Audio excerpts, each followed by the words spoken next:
দাদা আমি যখন কাঁদি তখন আমার স্বামী এটাই বলে সবে তো শুরু, তোকে সারা জীবন চোখের জল ফেলতে হবে। কিন্তু যখন ওর মা কাঁদে তখন আবার এটা বলে এটা আমার মা হয়, আমার মা কাঁদলে আমার কষ্ট হয়। দেখো বোন, সমাজের স্বামীরা কেন বউয়েদের চোখের জলের মূল্য দেয় না, পুরুষ মানুষ কেন বউয়েদের কষ্ট বুঝতে পারে না, এর জন্য কিন্তু দায়ী সবচেয়ে বেশি সমাজ।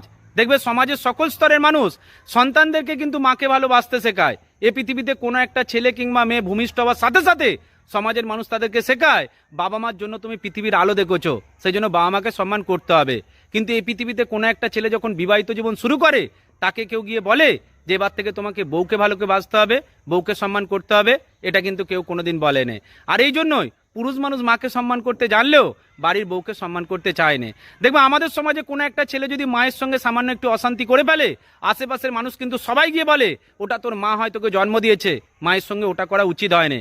কিন্তু কোনো একটা স্বামী যখন দিনদারে রাস্তায় ফেলে তার বউকে মারে দেখবে আশেপাশের মানুষ হাততালি দেবে, সবাই এটাই বলবে ওদের স্বামী স্ত্রীর ম্যাটার।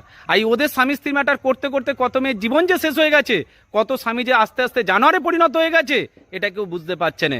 সমাজের মানুষ শুধু এটাই মনে করে সন্তান হিসাবে মাকে সম্মান করতে পারলেই সেই ছেলেটা প্রকৃত পুরুষ হতে পারবে। কিন্তু আমি বলছি মাকে যতটা কেউ সম্মান করবে ততটাই যদি বউকে ভালো রাখতে পারে সেই আমাদের সমাজের একজন প্রকৃত পুরুষ হয়ে নিজের পরিচয়টা রাখতে পারবে। এটাই সত্য। ভালো থাকবেন প্রত্যেকে।